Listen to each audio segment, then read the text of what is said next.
Russia और तुर्की आमने सामने आए हैं। नाजरीन, आपको ये बता दें कि रशिया और तुर्की के मामलात अब डाइवर्ज होते हुए दिखाई दे रहे हैं। ये कभी सीरिया के मामले पर लड़ रहे हैं और कभी ये आर्मीनिया आजरबाईजान की जंग के दौरान अपने इख्तलाफात दुनिया के सामने लेकर आते हुए दिखाई देते हैं। आपको ये बता दें कि जैसे ही यूएसएसआर टूटी तो रशिया जो है ये सारे के सारे मुल्क का ध्यान रखना शुरू कर दिया, उनको प्रोटेक्ट करना शुरू कर दिया। लेकिन अब रशिया की जो सॉवरेनिटी है, जो इसके इन्फ्लुएंस है, वो खत्म होता हुआ दिखाई देता है। अरसा दराज से अमेरिका और रशिया की जंग जारी है और दोनों मुल्क एक दूसरे के खिलाफ बड़े बड़े एक्शन लेते ही रहते हैं। इस बार रशिया को अमेरिका ने नहीं बल्कि तुर्की ने थ्रेट किया है और तुर्की आर्मीनिया की सरहद के ऊपर 2000 फौजी तैनात करने का मंसूबा रखता है। मामलात हैं क्या? तुर्की क्यों आर्मीनिया की सरहद के ऊपर मिसाइल, अपने वेपन्स, अपने ड्रोन्स तैनात करना चाहता है, सब कुछ आज की इस वीडियो में डिटेल के साथ डिस्कस करेंगे। छोटी सी गुजारिश है कि आप हमारा यूट्यूब चैनल हसनात टीवी को सब्सक्राइब कर लें, घंटी के निशान को दबा लें ताकि लेटेस्ट न्यूज आप तक पर वक्त पहुंचती रहे। नाज़रीन, जब आर्मीनिया और आजरबाईजान के दरमियान जंग हुई तो तुर्की और रशिया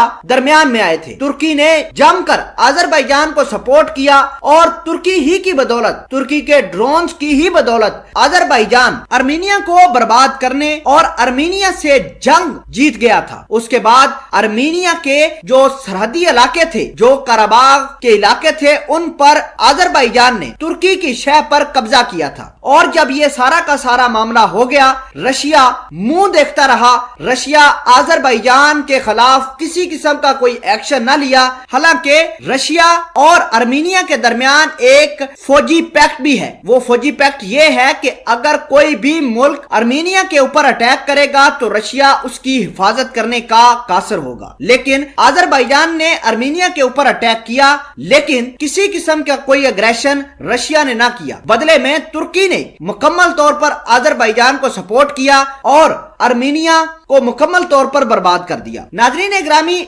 जब ये जंग खत्म हो गई तो रशिया अपना क्रेडिट लेने के लिए मैदान में आता है और दोनों मुल्कों के दरमियान सुलह करवाने की कोशिश करता है। सुलह भी हो जाती है, लेकिन रशिया ने अपने 2000 के करीब फौजी आर्मीनिया के बॉर्डर के ऊपर तैनात कर दिए। वो इस वजह से कि आजरबाईजान दोबारा आर्मीनिया के ऊपर अटैक ना कर दे। अब तुर्की ने यह कहा है, अगर रशिया अपने 2000 फौजी आजरबाईजान की सरहद के ऊपर तैनात करता है तो ठीक वैसे ही तुर्की भी आजरबाईजान की हिफाजत करने के लिए 2000 तुर्क फौजी आर्मीनिया के बॉर्डर के ऊपर तैनात करेगा। तो इसका मतलब यह हुआ कि अब रशिया और तुर्की आमने सामने आए हैं और दोनों ही मुल्क एक दूसरे के खिलाफ एक्शन ले रहे हैं। नाजरीन, आपको ये बता दें कि आर्मीनिया आजरबाईजान की जंग अब कन्फाइंड एरिया तक नहीं रही बल्कि फैल चुकी है। मुख्तलिफ ममालक मुख्तलिफ इंटरेस्ट लेकर आ रहे हैं। आपको ये बता दें कि जिस इलाके पर आजरबाईजान ने तुर्की के कहने